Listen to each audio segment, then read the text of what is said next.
नमस्कार, जय हिंद, जय भारत और मैं हूँ आदि अचिंत। हमारे साथ हैं भाऊ तोरसेकर जी। सर जी, पहले तो नमस्कार, प्रणाम, आपका स्वागत। नमस्कार। आपसे बहुत टाइम से मैं सोच रहा हूँ बात करना है क्योंकि भारत की राजनीति के बारे में आपने जो बोला था कि ये पूरी राजनीति उल्टी-सीधी हो जाएगी, समझ में नहीं आएगा और आप एक अकेले आदमी थे पूरे देश के अंदर जिसने बोला था कि पूरा सब चेंज होगा, आप वेट करिए। तो सर अगर आप आज जो बीजेपी और मोदी साहब की राजनीति को देखते हैं, बंगाल, महाराष्ट्र और हर जगह जो पूरा उथल-पुथल हो रखा है, आप कैसे देखते हैं? किस डायरेक्शन में जा रहे हैं लोग? तो देखो, मोदी शाह की रणनीति आपको समझनी पड़ेगी तो आज हमको अजीत डोभाल भी समझना पड़ता है। हमारे कॉलेज में एक यूएस कुलकर्णी नाम का हमारा साथी था। हुँ, तो वो जो कैरम खेलता था ना, तो उसके सामने कोई टिक नहीं पाता था, क्योंकि वो उसके हाथ में स्ट्राइकर गया तो इस ढंग से खेलता था कि एक भी जो ये है वो नेक्स्ट टाइम कहाँ होगी पता नहीं। वो पूरा घुमाता था, निकालता था एक दो, लेकिन गोलियां तो एक दो निकालेगा, लेकिन पूरा का पूरा बोर्ड घुमाता रहता था।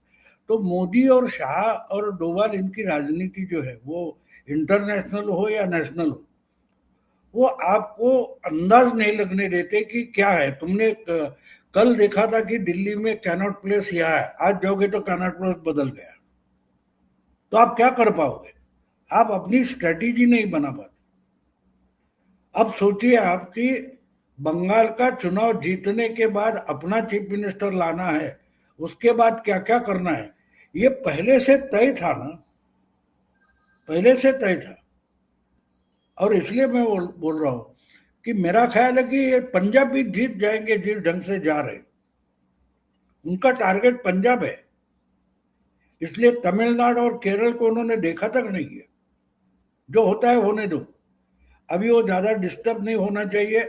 तो अन्नामलाई को चुप बिठाया था, चुनाव खत्म होने के बाद अलग किया। इसका मतलब उनको साउथ में अभी इंटरेस्ट नहीं है। लेकिन हम जिसको ये विभाजन बोलते हैं, पंजाब और बंगाल, ये दो प्रोविंस ऐसे थे कि एक्चुअली वहां विभाजन हुआ है। हुँ, तो बंगाल तो अभी हो गया, एक ढंग से वो बांग्लादेश को अब कंट्रोल में ला रहे हैं। पंजाब अभी इम्पोर्टेंट है। और देखो आप कि बंगाल के रिजल्ट आने के बाद अचानक से पाकिस्तान के लोग इंडस सिविलाइजेशन में इंटरेस्ट लेने लगे। तो कहाँ कहाँ कैसे गेम चल रहे हैं, इसका अंदाज नहीं लगता। वो ध्यान रखना पड़ता है, ये कल इधर था, आज इधर है, कल परसों उधर जाएगा। तो ये उनका तरीका होता है, उनका तरीका वो होता है। वो सामने वालों को पक्का अंदाज नहीं मिलने देते कि हम क्या करने वाले। तो आप एक बॉलर को लाओगे, एक रन निकाल कर वो बैट्समैन उधर जाता है, उधर का यहाँ आ जाता है, फिर वो तोड़ना शुरू करता है। तो ये जो स्ट्रैटेजी चेंजिंग रखना, ये इनकी सबसे बड़ी खासियत है। अब देखो, पंजाब में चर्चा तो बहुत हो रही है, लेकिन चर्चा चड्ढा पर और पाठक पर नहीं हो रही। हुँ, ये दो मोहरे ऐसे हैं कि जिन्होंने पिछले चुनाव में आम आदमी पार्टी को जिता कर दिया। जो स्ट्रेटेजी बनाने वाला था वो संदीप पाठक था, और राघव चड्ढा एक तरीके से मैनेजमेंट करने वाला, एक जगह बैठने वाला। अब ये दोनों पिछले 15 दिन से 20 दिन से बीजेपी में आने के बाद क्या कर रहे हैं उसकी चर्चा नहीं है, लेकिन पूरा पंजाब का पॉलिटिक्स है वो डिस्टर्ब होते हुए दिखाई दे रहा है। आम आदमी को वालों को पता नहीं चल रहा है कि हमको क्या करना है। कांग्रेस में बवाल खड़ा हो गया, अकाली तो डूब गए। तो इनका टारगेट मुझे ऐसा लगता है पंजाब में कि जो अकेले लड़े थे 5 साल पहले, तो 4-4.5% वोट था। लोकसभा में इन्होंने अकेले लड़कर 18% तक लाया।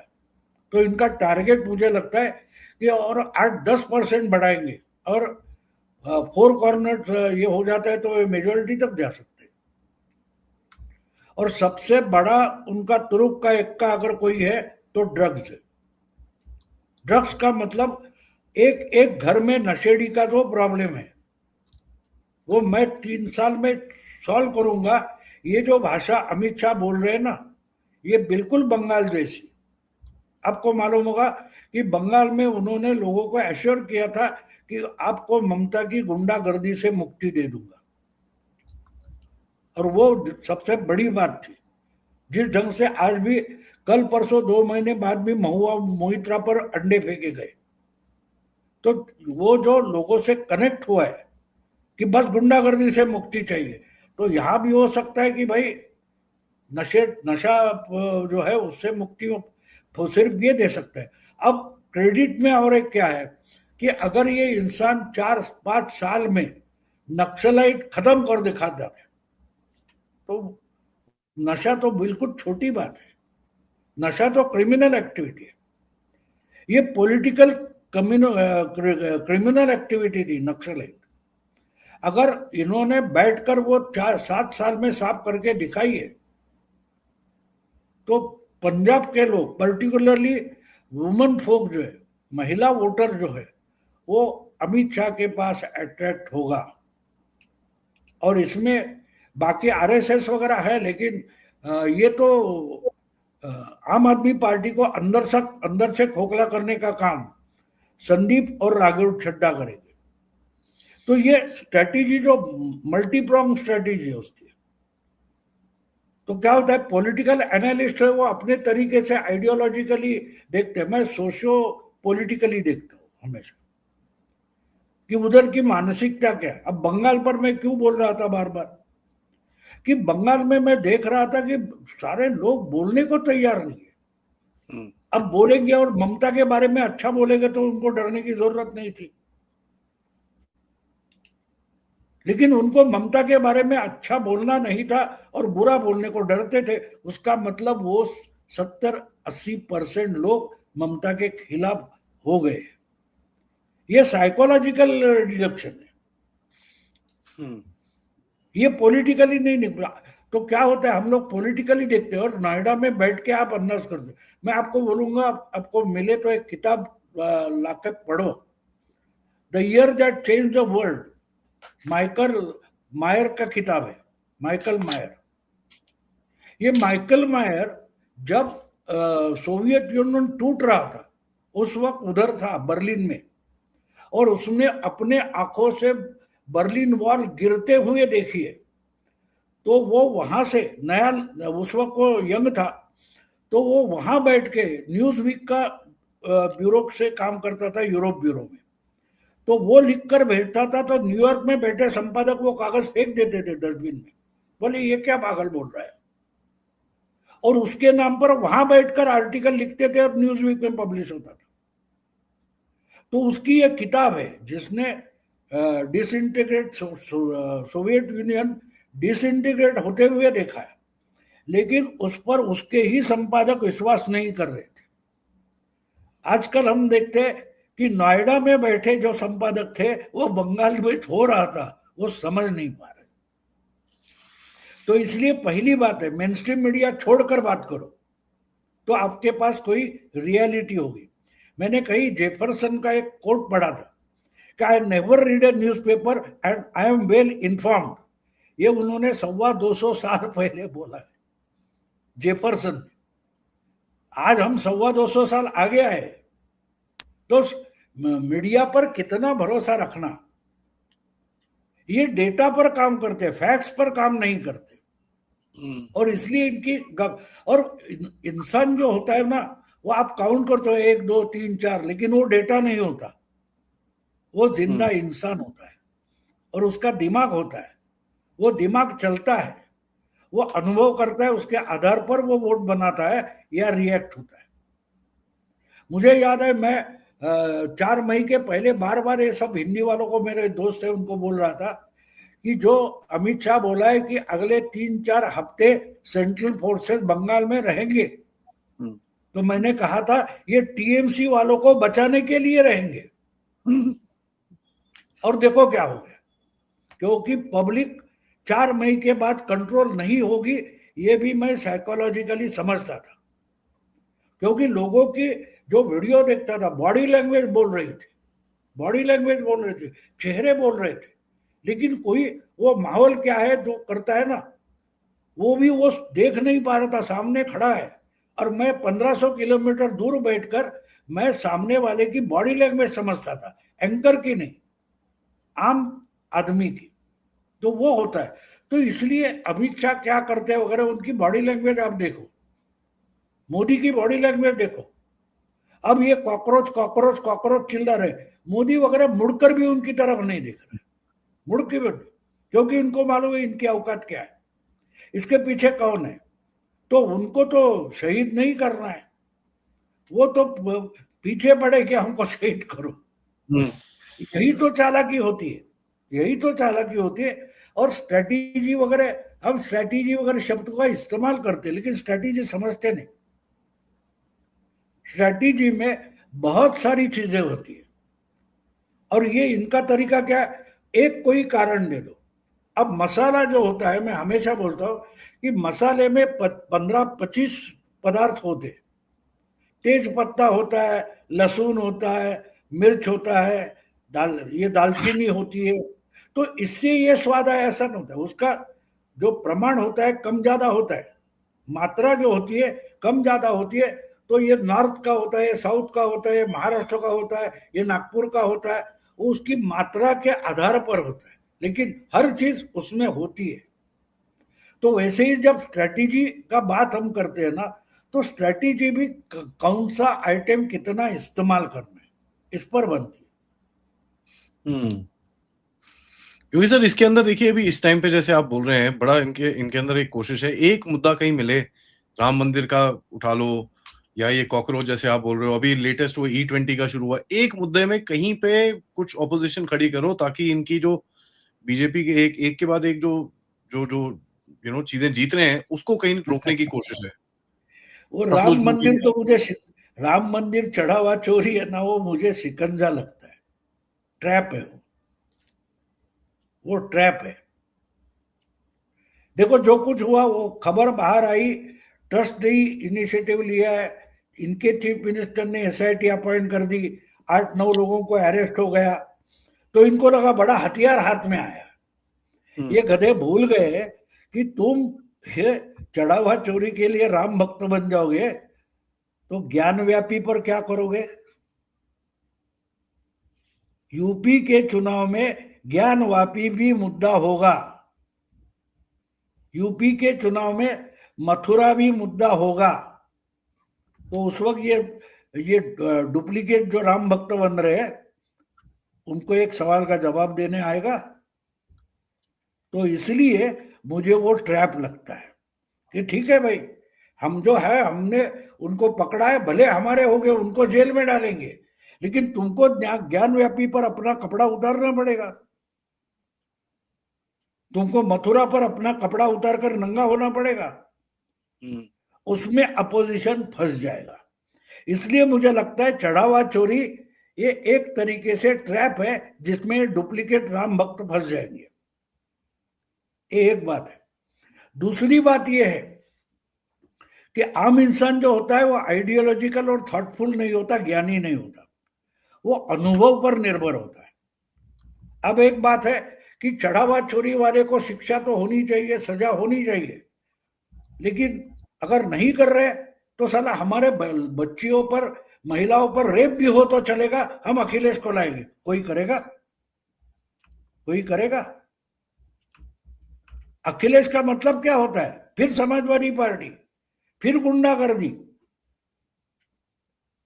तो लोग इतने समझदार है कि चढ़ावा चोरी का मामला इतना नहीं है कि घर की आबरू जुए में लगा दे, क्योंकि आम इंसान अपने अनुभव के आधार पर अपना वोट बनाता है और वोटिंग करता है, वो आपके आइडियोलॉजी पर नहीं करता, आइडियोलॉजी पर नहीं करता।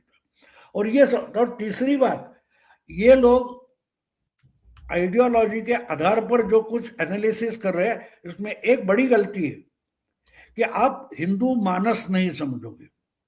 हिंदू मानस ये होता है कि मैंने दान किया है, दान करने के बाद वो कहाँ गया, किसी ने चोरी किया, इससे मुझे मतलब नहीं है। हम मंदिर में जाते हैं, बड़े बड़े हमारे साउथ में वगैरह, महाराष्ट्र में मंदिर है, हजारों की संख्या में नारियल दिया जाते हैं, उसका नीलाम होता है।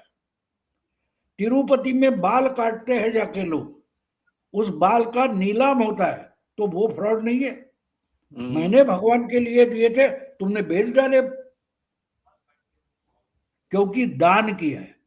दान के बाद नेत्रदान होता है, रक्तदान होता है, किसको दिया पूछते हैं हम लोग। हाँ, ब्लड बैंक में अगर खून दिया है वो खराब हो गया तो उस पर लोग गुस्सा होते हैं, लेकिन रक्तदान तो छोड़ते नहीं है ना। तो दान का मतलब हिंदू मानस में क्या है ये सोचो, तो आपको पता चलेगा कि चढ़ावा चोरी पॉलिटिकल इशू नहीं बन सकता। बहुत सारे मंदिरों में छोटे मोटे फ्रॉड होते हैं, इसलिए दान रुका नहीं है, ना मंदिर जाना रुका है। ये हिंदू मानस है। इसलिए मैं हमेशा करता हूं कि तुम 80% 75% अगर वोटर हिंदू है तो वो हिंदू बन के कैसे सोचता है ये देखो। फिर सोशल हो, पॉलिटिकल हो या रिलीजियस हो, उसकी सोच में जाओ, तुम आइडियोलॉजिकल सोच में मत जाओ। वो कैसे करेगा। और एक दूसरी बात होती है कि गड़बड़ हुई है, बिल्कुल हुई है, गुस्सा लोग हुई है, होए, लेकिन उनको पूछो कि ऐसा मामला होगा तो उसको, चोरों को पकड़ने की जिम्मेदारी अखिलेश अच्छी निभाएगा या बुलडोजर बाबा? तो लोग बोलेंगे बुलडोजर बाबा। गुस्सा सही है, मैं मानता हूं गुस्सा सही है, लेकिन फिर भी हम, पुलिस इसको बचा नहीं पाई, लेकिन हम आरोपी को पकड़ने के लिए जाते पुलिस थाने ही जाते ना। This is simple logic. लेकिन जब आप आइडियोलॉजिकली ज्ञानी हो जाते हो तो आप खुद का सोचना ही बंद कर देते हो, किताब में सब जवाब ढूंढते हो। इसलिए पंजाब हो या उत्तराखंड हो या बाकी जगह हो, ये जो बंगाल से निकला हुआ हिंदुत्व का मामला है वो रुकने वाला नहीं है, रुकने वाला नहीं है। और दूसरी बात मैंने बोली कि ये अगर राम मंदिर में ज्यादा, अखिलेश के पास तो बैगेज है कि तेरे बाप ने खारसेवकों के ऊपर गोली चलाई है। तुम ही बोलते थे कि हमारे लिए तो अब भी वहां मस्जिद है, तुम बोलते थे वहां अस्पताल होना चाहिए, तो अब चढ़ावे पर क्यों रो रहे? तो ये सब लोग जानते हैं। और आपको मालूम है कि मोदी ने जो जंगल राज का मामला उठाया 20 साल पुराना, लालू 20 साल पहले बिहार में थे, लालू का राज 20 साल पहले खत्म हो गया, फिर भी वो आज भी चलता है सिक्का। तो इनका तो मामला क्यों नहीं चलेगा? असलियत है ना के सर। सर पर अपने बाप के पाप है ना, वो छोड़कर नहीं। और वो जितना बोलेगा उतना कार सेवक पर गोली चलाई ये मामला उठेगा, बात निकलती है तो दूर तक जाती है। इसलिए मैं मानता हूं कि एक तरीके से चढ़ावा चोरी ये अपोजिशन के लिए ट्रैप बनाया गया। अब वो लोग सबको पकड़ेंगे, जेल में डालेंगे, उनकी सुनवाई शुरू हो जाएगी। 8 महीने तो 6 महीने 7 महीने बाकी है, बीच में ये सब हो जाएगा। उसके बाद आप चढ़ावा चोरी पर बोल भी नहीं सकोगे, लेकिन आपको ज्ञानव्यापी पर बोलना पड़ेगा, आपको मथुरा पर बोलना पड़ेगा। फिर क्या करोगे भाई? समझे? इसलिए मैं इसको ट्रैप मानता हूं कि अभी से उनको लटका के रखो और बाद में बोलना भाई अब ज्ञानवापी पर हिंदू हो जाओ, अब मथुरा के बारे में भी हिंदू हो जाओ, फिर ये फंसेंगे। ये ट्रैप होता है बहुत। हमारे यहाँ तुम कोकण से कर्नाटक वगैरह जाओगे, केरला तक, वो जो मछुआरे होते हैं समुद्र में मछली पकड़ते, वो क्या करते हैं, नौका लेकर अंदर जाते हैं और पूरा 1.5-2 किलोमीटर का राउंड मारते हैं और उसका जो जाल होता है फैल कर जाते हैं। तो पानी आ जाता है हाई टाइड के समय, वापस जाता है, वो जाल में मछलियां फंस जाती है। तो 8 घंटे बाद जाएंगे मछली उठाने के लिए, 8 घंटे बाद। तो 8 महीने बाद क्या होगा सोचो आप, कितनी मछलियां जाल में फंसेगी। इसलिए मैं बोल रहा हूं कि चढ़ावा चोरी का मामला जो अखिलेश वगैरह कांग्रेस ने उठाया, ये जाल में फंस गए। सर अगर आप इसको थोड़ा सा देखें दूसरी तरफ से ये लोग जो कोशिश कर रहे हैं, ये कोशिश ये है कि भाई किसी तरह से हिंदुत्व का जो गेम है उसको तोड़िए। कल मैं एक एक जो इनके जो पालतू वो हैं रिपोर्टर्स हैं, मैं उनको देख रहा था। वो तो नहीं जी, हिंदुत्व कार्ड तो खत्म हो गया, अब नहीं चलेगा हिंदुत्व कार्ड। ये राम मंदिर के बाद तो हिंदू भी परेशान है कि ये हिंदुत्व थोड़ी चला सकते हैं। तो मैं ये पूछना चाह रहा था, अगर ये लोग हिंदुत्व नहीं चलाएंगे, जिनके जो अनअपोलोजेटिक हिंदू हैं अभी इस टाइम पे, बीजेपी कुछ समय तक, एक टाइम था अडवाणी के टाइम तक, तो वो बोलते थे नहीं नहीं जो हुआ गलत हुआ। मोदी जी के सामने तो कोई बोलता ही नहीं है, मोदी जी तो बोलते भैया जो हुआ हुआ जो भी है। और योगी के जो लेटेस्ट लोग हैं वो तो बोलते भैया जो हुआ सही हुआ। बिल्कुल बिल्कुल। तो ये तो अनअपोलोजेटिक की तरफ जा रहे हैं, तो हिंदुत्व की नहीं नहीं, राजनीति आप वो कैसे वही देखते हैं तो सर? बोल रहा हूँ ना, वो सच्चाई देखना नहीं चाहते। तो आप क्या कर सकते हो? आप क्या कर सकते हो? इसलिए मैंने बोला ना, 4 मई को दोपहर 12 बजे तक कोई मान नहीं रहा था ममता हम्म, हारेगी। कोई मान नहीं रहा था कि बीजेपी मेजॉरिटी लाएगी। मैंने तो 200 से ज्यादा आंकड़ा दिया था। लेकिन ये लोग जो आप बोल रहे हो, ये लोग तो बीजेपी मेजॉरिटी तक नहीं पहुंच सकती, इसकी गारंटी दे दो। क्योंकि वो सच्चाई देखना नहीं चाहते। अब जो कोई बोल रहा है, जो कोई बोल रहा है, ये पल्लवी घोष करके न्यूज 18 में, उसका वो बाद में 8-10 मई को कभी मैंने सुना, बोले मेरे कॉलोनी में मेरी आंटी रहती है, उसको अभी 15 साल बाद वोटिंग करने का चांस मिला है, तो पहले क्यों नहीं बोल रही थी? Because she was politically correct.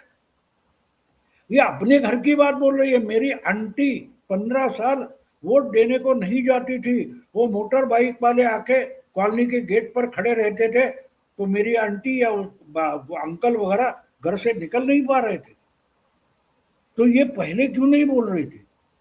क्योंकि उनको पॉलिटिकली करेक्ट रहना था।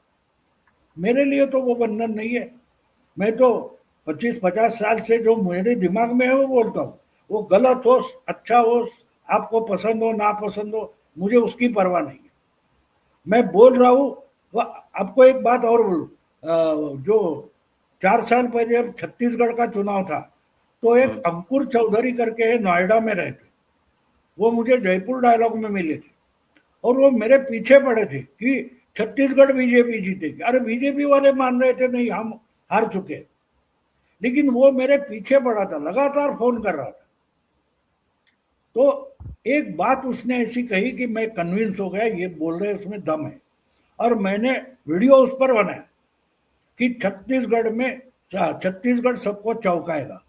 और जब सही हो गया तो सब बोले अरे क्या भाऊ की भविष्यवाणी है। मैंने उस आखिर मैंने एक वीडियो डाला, ये मेरी भविष्यवाणी नहीं है। वे अंकुर चौधरी नाम के नोएडा में रहने वाले एक इंसान का आकलन था। मैंने, हाँ, उसने मुझे कन्विंस किया, मैं कन्विंस हो गया, इसलिए मैंने वीडियो किया, लेकिन आकलन मेरा नहीं। तो ये बात होती है ना, ये लोग मानने को राजी नहीं तो नहीं रहो, मर जाओ उसमें। अब देखो, मैं हमेशा बोलता हूँ कि मेरा मेरा काम जो है, वो रास्ते में, हाईवे में जो बोर्ड लगे रहते हैं साइड में, कि एक्सीडेंट प्रोन एरिया या टेढ़े मेढ़े रास्ते वगैरह, तो आप नहीं मानोगे तो आपका एक्सीडेंट होगा ना, बोर्ड का कोई नुकसान होने वाला नहीं। मैं वो बोर्ड हूं, आप मानो ना मानो, मैं तो बोलता रहूंगा। तो वैसे ये दिखाई दे रहा है, आप मानो ना मानो, इनको लगता हम्म, है कि हिंदू तो कभी का खत्म हो गया है। जब 2004 में वाजपेयी हार गए, उस वक्त ही हिंदू तो खत्म हो गया था। लेकिन उसका अलग मोल्ड करके मोदी जी लाए हैं। और मोदी जी ने जिस ढंग से 12 साल में, अब ये लोग हैरान है इसलिए कि ये है वो है। भाई आंदोलन मूवमेंट क्यों नहीं होती? आंदोलन, रोमिला थापर का एक वीडियो मैंने देखा, वो चिंतित है देश में कोई आंदोलन नहीं हो रहा है। ये गधे एक बात भूल जाते हैं, आंदोलन होता है ना जब पेट में आग लगती है। हम्म, भूखा इंसान भूखे शेर जैसा रास्ते पर आ जाता है। अगर 80 करोड़ लोगों को ये राशन दे रहा है, तो कितने लोगों के पेट में आग है? और वो आग नहीं तो तुम कोई भी मुद्दे उठाओ, उससे लोग रास्ते पर आने वाले नहीं है। बेसिक नीड्स, रोटी कपड़ा मकान, अगर उसका प्रॉब्लम नहीं है तो आंदोलन वही खत्म हो जाता है, दम तोड़ देता है। ये जिनको पता नहीं, समझते नहीं, ये बड़े बड़े थियोरिटिशियन और ज्ञानी है, किताब में फंसे हैं, तो फंसे रहो। तो क्योंकि ये छोटा कॉकरोच जनता पार्टी पकड़ गए, ये भूल गए कि ऐसा कहा जाता है ना, कहावत है, डूबने वाले को तिनके का सहारा। हम्म ये कहावत है, वो आपको तिनका मोटिवेट करता है, लेकिन आप तिनका पकड़ो कि ये मुझे बचाएगा, तो आप तिनके को डुबाते हो, समझे? तो ये तिनके ढूंढते रहते हैं कि अरे कॉकरोच पार्टी, 2 करोड़ से ज्यादा इसका वर्चुअल मेंबरशिप, अरे 200 लोग नहीं आ रहे हो, क्योंकि वो तिनका था। और वहां ये डफली वाले वगैरह पहुंच गए तो तिनके को भी डुबा कर उठेंगे। वो तो पहुंच ही गए हैं सर। वो तो सारे वहीं पे पहुंच गए। सर आखिर में अभी जो बड़े बड़े इलेक्शंस आ रहे हैं यूपी में, पंजाब के अंदर जो बड़े बड़े इलेक्शंस आ रहे हैं, इसके अंदर जो कहा जा रहा है कि भाई यूपी में तो बड़ा क्लियर है कि भाई बीजेपी वापस आ रही है, उसके अंदर कोई डाउट नहीं है। पंजाब में अभी भी थोड़ा सा डाउट है कि क्या होने वाला है क्या नहीं होने वाला, क्योंकि वहां पर अभी ये सतलुज मूवी से थोड़ा सा खालिस्तान का गेम शुरू करने की कोशिश करी है इधर पे। वो ये जो कोशिशें इनकी चलती रहती हैं, जो वामपंथी हैं ये उल्टे सीधे काम करते रहते हैं। तो आपको ये जो अगले इलेक्शंस आ रहे हैं, क्योंकि मेरे हिसाब से इस देश के अंदर अभी दो ही जो बचे हैं, जो बड़े बड़े बड़े जो बैस्टियन इलेक्शन जिनको बोलते हैं, एक यूपी और एक पंजाब, ये दो अगर सीधे निकल गए तो पूरा देश इनके हाथ में है। उसके बाद ये फिर सफाई अभियान जो इनका चल रहा है वो कर सकते हैं। तो आप ये इलेक्शंस और सफाई अभियान इन दोनों को कैसे देखेंगे सर? सफाई अभियान तो पर्दे के पीछे चलता है, वो तो ओपनली नहीं करेंगे। लेकिन पंजाब, मुझे आशा है, अभी समय है, लेकिन मेरा मानना है कि पंजाब, मैंने बोला ना आपको, नशा अगर मुद्दा जिस ढंग से अमित शाह ने उठाया, और उन्होंने बोला कि मैं 2 महीने डेरा डालकर बैठूंगा, इसका मतलब समझो। जब उन्होंने बोला था कि मैं 15 दिन बंगाल में रहूंगा, तो मजाक उड़ाया गया। लेकिन अमित शाह जब बोलते हैं, वो पुराने जमाने में टेलीग्राम होता था, तो जो टेलीग्राम होता था ना, वो कम से कम वर्ड्स में भेजना पड़ता था। तो अमित शाह बोलते ना, टेलीग्राम की भाषा बोलते, बहुत कम शब्दों में बोलते। तो उसके मायने आपको समझना जरूरी है, वरना आपको अमित शाह की स्ट्रेटेजी समझेगी भी नहीं। अब इनकी स्ट्रेटेजी क्लियर कट है, उनको पंजाब भी जीतना है, और पंजाब जीत कर रुकेंगे नहीं। पंजाब और बंगाल, उसका जो विभाजन है वो भी खत्म होगा। बहुत सारे लोग मुझे बोलते हैं कि भाई आप बोल रहे हो ठीक है, लेकिन इतनी उधर की और इधर की डेमोग्राफी आप साथ लोगे? मैंने बोला किसने बोला है? घर वापसी शुरू हो जाएगी। और अरे घर वापसी वो सच्ची ईमानदारी से आएंगे, मतलब ये देखो, कन्वर्टेड होते हैं ना, वो ज्यादा कट्टर होते हैं। कन्वर्टेड मुस्लिम कट्टर है, तो मुस्लिम से कन्वर्ट होकर हिंदू होगा ना, वो नॉर्मल हिंदू से भी ज्यादा कट्टर होगा। तो जो बदलने वाली एक्स मुस्लिम मूवमेंट है, उसको अगर आहिस्ता आहिस्ता थोड़ा सेटल होने के बाद शुभेंदु अधिकारी अगर साथ देता है, तो बंगाल और बांग्लादेश में बहुत बड़ी घर वापसी होगी। वो घर वापसी के बाद बड़ा क्लैश शुरू होगा, और बड़ा कन्वर्शन का मामला बढ़ते जाएगा। तो इसलिए आज मुझे लगता है कि पंजाब पर निशाना है अमित शाह का और मोदी का और आरएसएस का भी, कि ये जो विभाजित 2 प्रोविंस है, वो पहले इकट्ठा करो, बाद में हम ये।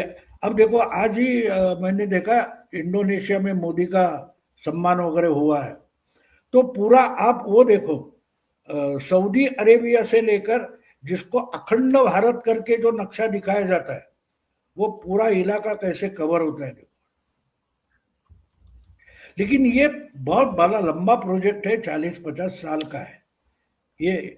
लेकिन उसमें एक आप जीतते जाते हो ना, रन रेट जो होता है, उस रन रेट से आप जाते हो, तो आपके पास 50 ओवर है, शायद 40 ओवर में कंप्लीट होगा। लेकिन आहिस्ता इसका स्कोर बढ़ाते जाते हैं, उसको लड़ाई बोलते हैं। क्योंकि ये धीरे धीरे करके घुसना पड़ेगा हमको। हमारे देश में ना थोड़ी सी उत्सुकता ज्यादा है सर, बहुत लोग बड़े उत्सुक हो रखे हैं कि भाई पीओ लेके अभी ले लो, ये ले लो, वो ले लो, फटाफट करो, क्या कर रहे हो, मोदी लेट कर रहा है। तो एक वो उत्सुकता इतनी नहीं ज्यादा है नहीं, कि वो सब कुछ।